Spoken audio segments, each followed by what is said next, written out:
Le problème là, Чтобы ты больше искал Бога. afin que tu puisses plus chercher Dieu, Это способ очищения. c'est un moyen de purification. Мы об этом говорили на прошлой La встрече. fois passée, nous avons parlé de ça.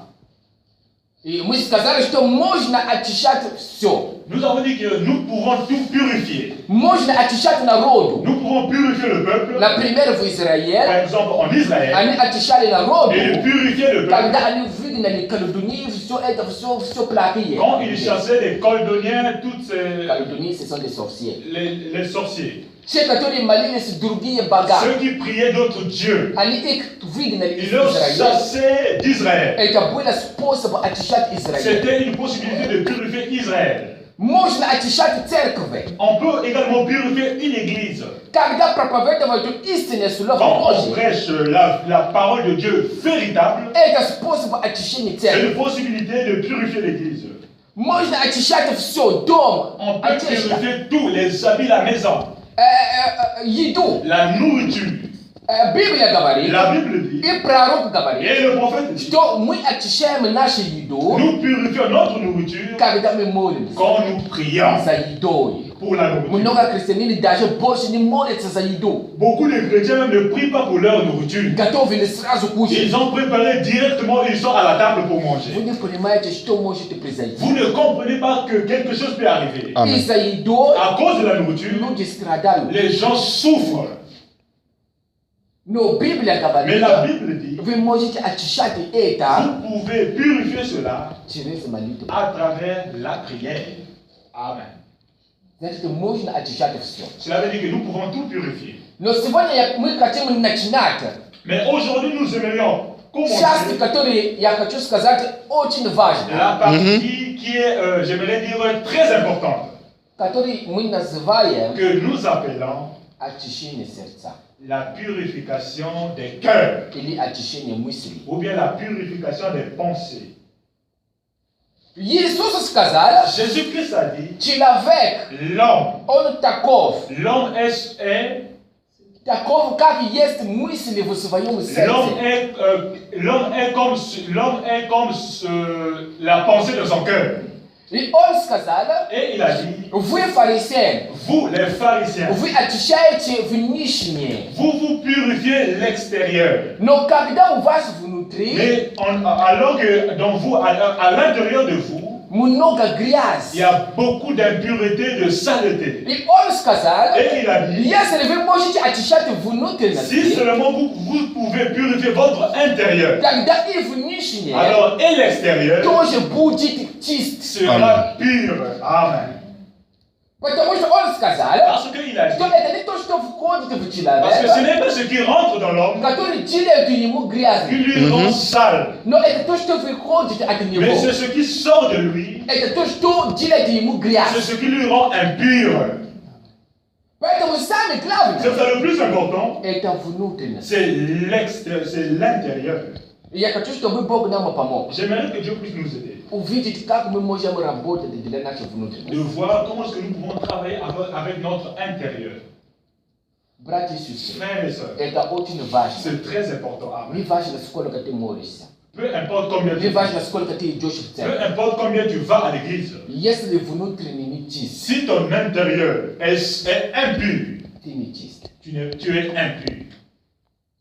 Мы видим это пример даже в Библии. Nous voyons même ces exemples, même dans la Bible. Это были фарисеи, C'était des pharisiens, это были священники. c'était des sacrificateurs, Люди, которые служили Богу. des gens qui ont servi Dieu. Но Бог говорит, Mais Dieu dit, все, что вы делаете, tout ce que vous это faites, напрасно. c'est en vain, Если внутри parce que si не чист. votre intérieur n'est pas pur.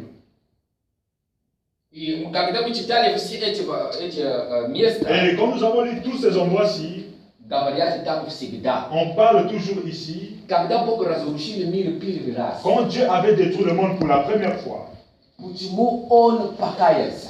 pourquoi il se répandait, pourquoi il se répandait? Он сказал, Il a dit, потому что мысли parce que les pensées, в сердце человека dans la pensée, le cœur de l'homme, всегда были отправлены les pensées du cœur de la personne a toujours été orientées vers le mal. C'était le problème le plus important en ce temps-là. Et les pensées des cœurs de la personne portaient uniquement vers le mal. Et quand Dieu a vu cela, Dieu, il s'est repenti, il était et quand le Seigneur est arrivé sur la terre, il a dit dans les derniers temps, ce qui arriva au temps de Noé arrivera également au temps de la fin. Cela veut dire que les pensées dans le cœur des gens s'orientera seulement vers le mal. Ça sera la même chose. C'est ce qui appelle Dieu à la destruction. Amen.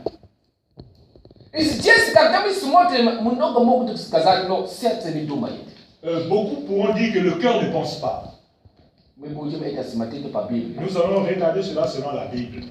Il y a deux sortes de pensées. Il y a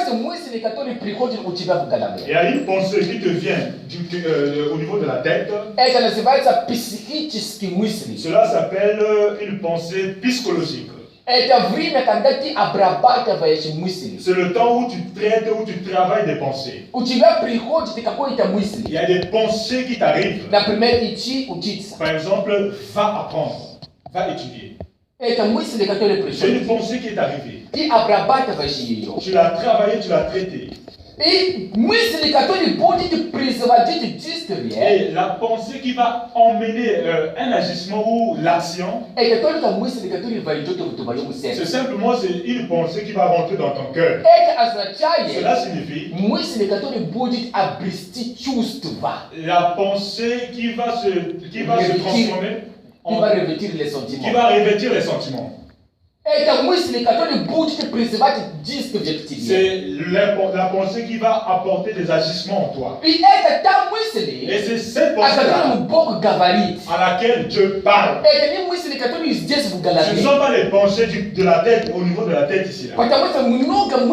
Parce que nous avons beaucoup de pensées au niveau de la tête. Mais quand la pensée prend la forme, se lie avec des sentiments pour Dieu, c'est déjà un agissement ou une action. C'est ça, Jésus-Christ a dit. Ceux qui regarderont sur la femme avec convoitise qui convoite dans son cœur, il a déjà accompli le péché. Parce que la pensée qui est dans ton cœur, tôt ou tard, elle apportera, elle se transformera en action.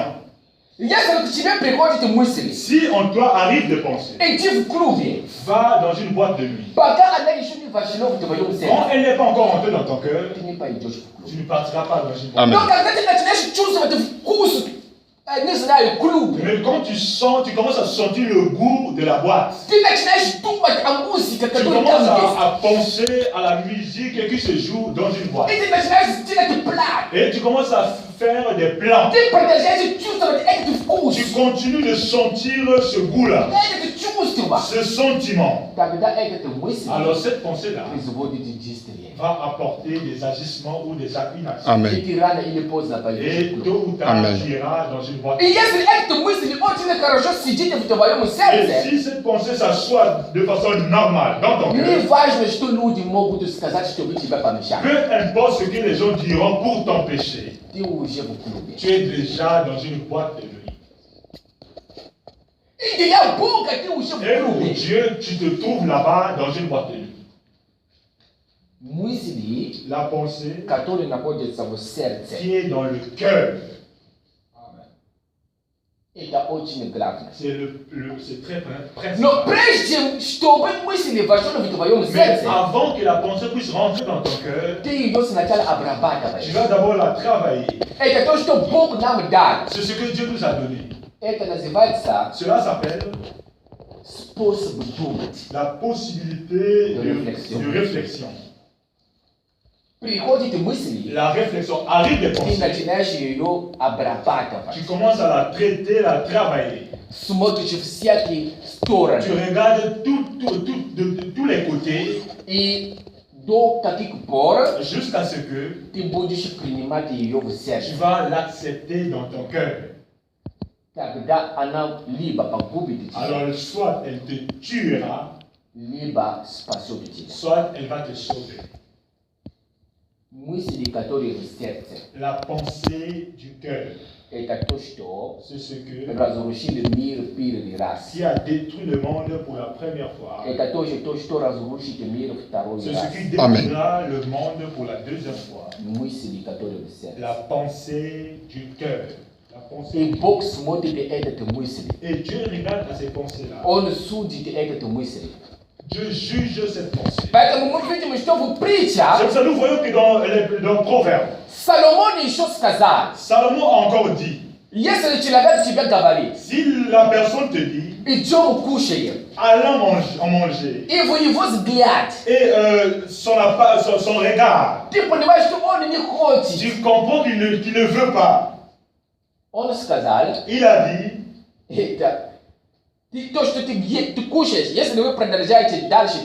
si vous continuez plus de lire, il dit que tout ce que tu mangeras, tu vas vomir, c'est là où tu vas payer cela. Tôt ou tard. Parce qu'il a dit, il est ce que il est comme la pensée qui se trouve dans son cœur. Et quand la personne ne dit rien, quand la personne est comme la pensée qui se trouve dans son cœur, ne parle pas comme la pensée qui se trouve dans son cœur, il devient un malveillant, un hypocrite. Cela veut dire que la pensée qui est dans son cœur, il ne le dit pas. Alors là, c'est un hypocrite. Et le prophète dit, l'hypocrite, les hypocrites ne rentreront pas dans le royaume de Dieu. Le prophète dit, c'est mieux que je sois un buveur ou un soulard que d'être hypocrite. L'hypocrite, c'est la personne qui a deux faces. C'est-à-dire que dans son cœur, il dit une chose et dans son cœur il y a autre chose, il dit autre chose. C'est ce qui étaient les pharisiens. Jésus-Christ pouvait les dire, vous êtes des hypocrites. Ils sont arrivés vers Jésus-Christ, ils ont dit maître. Alors que dans leur cœur, il y avait autre chose. Il n'avait pas accepté Jésus-Christ comme maître.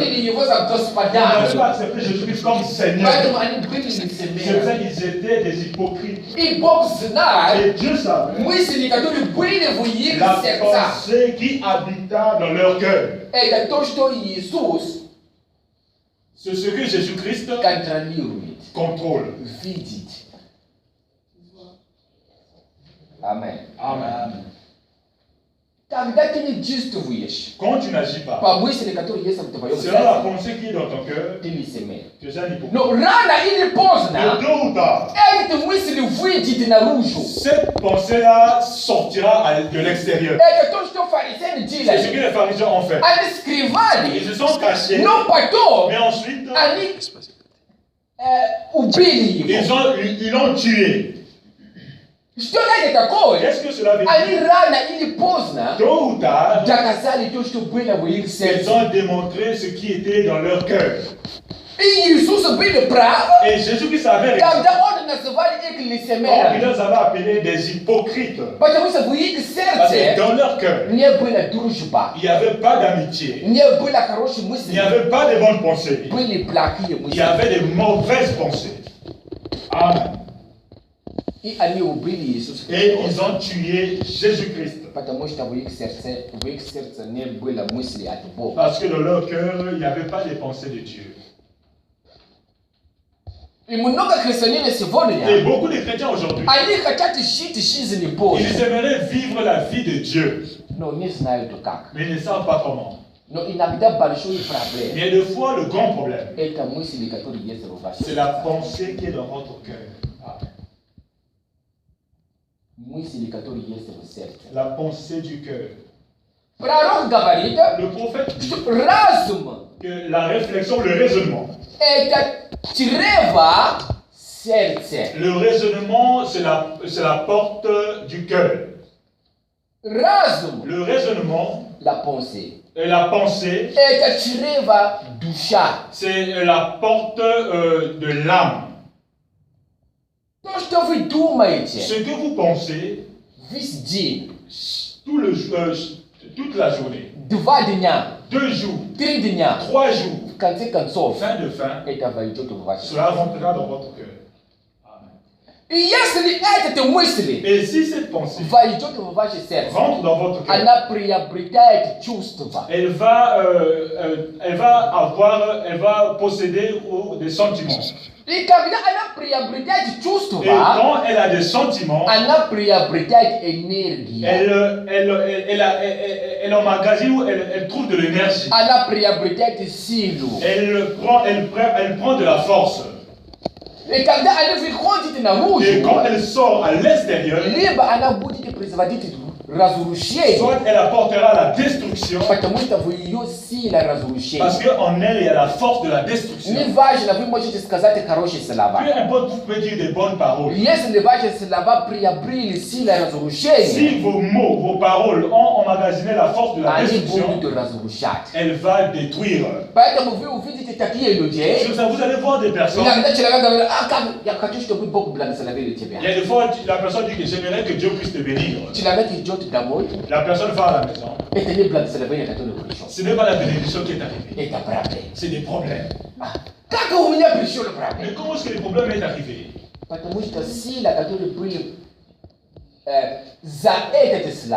que les paroles la force qui accompagnait ces paroles, c'était pas une vertu des bonnes forces. Amen. C'est pour ça, sur votre chemin, vous pouvez rencontrer ce genre de choses.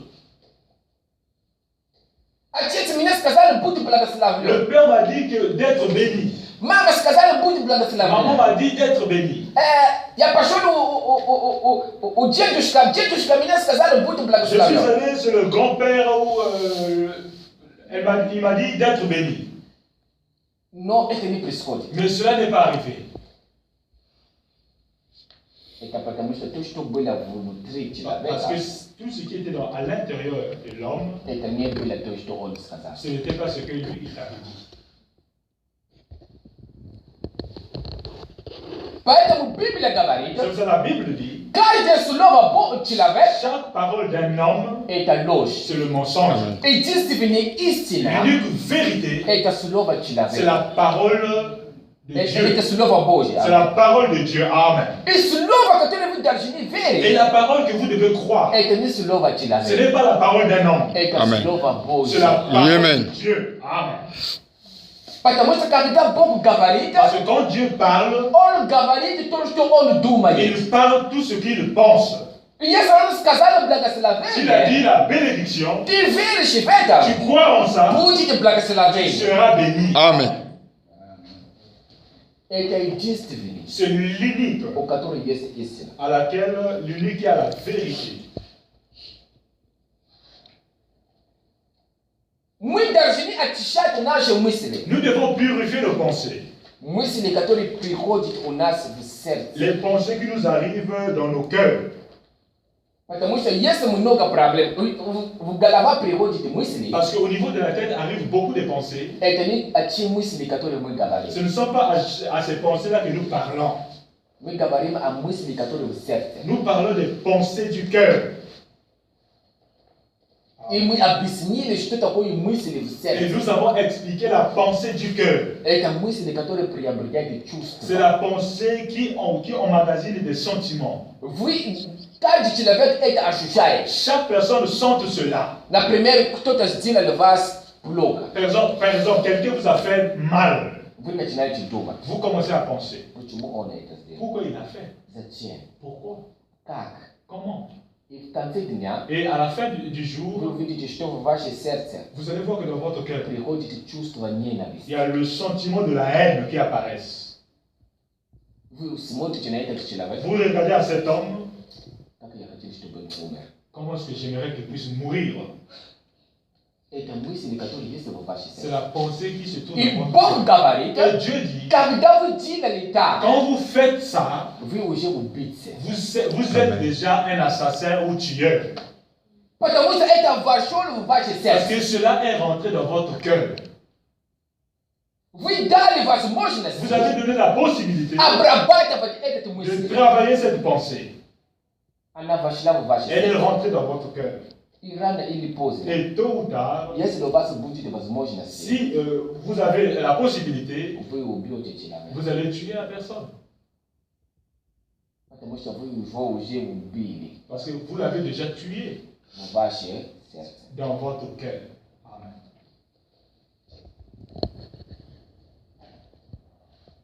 Nous sommes en train de regarder les pensées du cœur. Parce que c'est l'endroit où nous aimerions purifier. Amen. Et il est écrit dans la Bible. La personne qui a un cœur pur, il verra Dieu. Cela veut dire que quand tes pensées sont pures, les pensées du cœur sont pures, tu verras Dieu. Voir Dieu sur la terre, et quand tu quitteras la terre, tu le verras. Voir Dieu, ça sera dans les agissements. Amen. Cela peut être la vie de la terre. Tu vas voir Dieu. Parce que tu as un cœur pur. Amen.